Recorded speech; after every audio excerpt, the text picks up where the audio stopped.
Les biotechnologies marines font partie de l'image du pays de Saint-Malo, grâce à la richesse entrepreneuriale de ce domaine dans la région.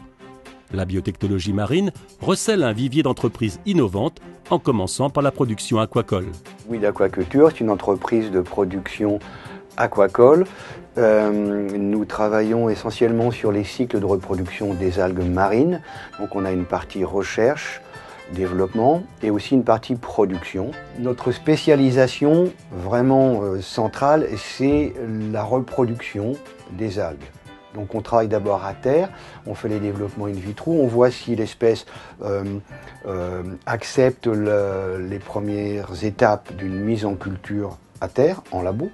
Et si oui, dans ce cas, on transfère en mer, puisqu'on a une zone de culture à côté de Saint-Malo de 12 hectares en eau profonde, qui nous permet de faire des productions de biomasse importantes. Selon le pôle mer Bretagne, les potentialités des micro-organismes marins ouvrent des perspectives ambitieuses pour la recherche médicale, la cosmétique bleue et les domaines des agromatériaux et de la biogénie.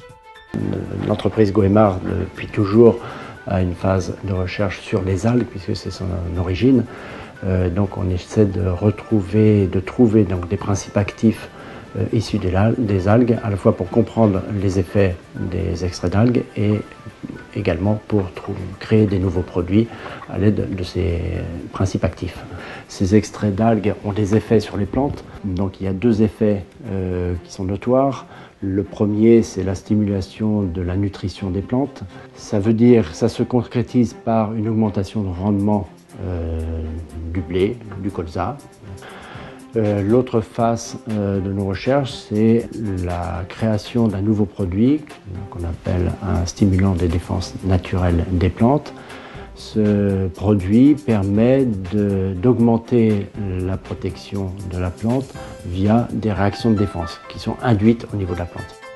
Les océans renferment en eux un véritable trésor et les chercheurs identifient de nouvelles molécules aux vertus thérapeutiques de première importance. Nous avons donc plusieurs activités, principalement en recherche pharmaceutique, en recherche également cosmétique et en recherche agroalimentaire. Nos activités concernent notamment les évaluations d'efficacité de futurs médicaments pour l'industrie pharmaceutique et également l'évaluation de la toxicité de ces produits. Nous sommes un centre certifié par l'AFSAPS, la NSM maintenant, ex-AFSAPS, pour les essais réglementaires et nous participons donc également au développement préclinique de futurs médicaments. C'est une société de recherche et développement en préclinique, à savoir qu'on est principalement dans le domaine des anticancéreux, mais depuis peu on s'oriente vers des maladies métaboliques telles que l'obésité ou le diabète. Donc entre autres, il y a le projet qui est très bien connu maintenant, c'est le projet Silation, qui utilise donc des testicules de roussette. Et nous avons extrait donc quelques molécules anticancéreuses très actives, donc spécifiques contre différents cancers, aussi bien le cancer du côlon, le cancer du sein, le cancer de la prostate. La biotechnologie marine est un secteur en pleine expansion avec un très fort potentiel de recherche. La stratégie globale d'Algopac est de réduire notre dépendance aux pétrosourcés dans le domaine des matériaux. Et ce, en deux axes. Le premier, il est de réduire de plus de 50% la part de plastique dans les objets courants, tels que celui-ci, qui est un étui pour carte bancaire. Et la seconde étape est de réduire totalement la présence de plastique pétrosourcé dans les matériaux, c'est-à-dire le 100% Algopac. Les spécificités du matériau Algopac sont simples. C'est une granule chargée à base d'algues que l'on peut extruder et thermoformer pour différents domaines d'application, dont l'alimentaire, puisque nous avons obtenu l'aptitude au contact alimentaire direct. C'est aussi un matériau qui est imprimable. Historiquement, le pays de Saint-Malo est une terre d'accueil pour les entreprises de biotechnologie marine. Le développement de la zone Atalante Saint-Malo poursuit dans cette perspective. Donc le biotech marine est au service de la chimie fine, donc de la cosméto. On a un certain nombre d'actifs qui ont été isolés par nos chercheurs. Donc ça, c'est une des activités de biotech marine.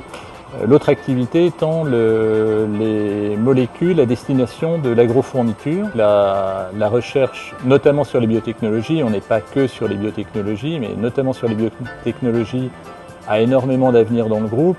est tellement d'avenir que le groupe a pris la décision de réaliser l'investissement le plus important de son histoire avec la création d'un centre mondial de R&D à Saint-Malo. Les centres de R&D du groupe, notamment en biotechnologie, pas seulement, mais notamment en biotechnologie, donc vont être dotés d'un outil extraordinaire et vraiment à la pointe du progrès, et qui va être mis au service du marketing, de la recherche, de l'agriculture. Aujourd'hui, à partir du parc technopolitain, le territoire se fixe le but de devenir un des principaux pôles régionaux dans les biotechnologies marines, en liaison avec les scientifiques de Rennes et le pôle de compétitivité Mer-Bretagne.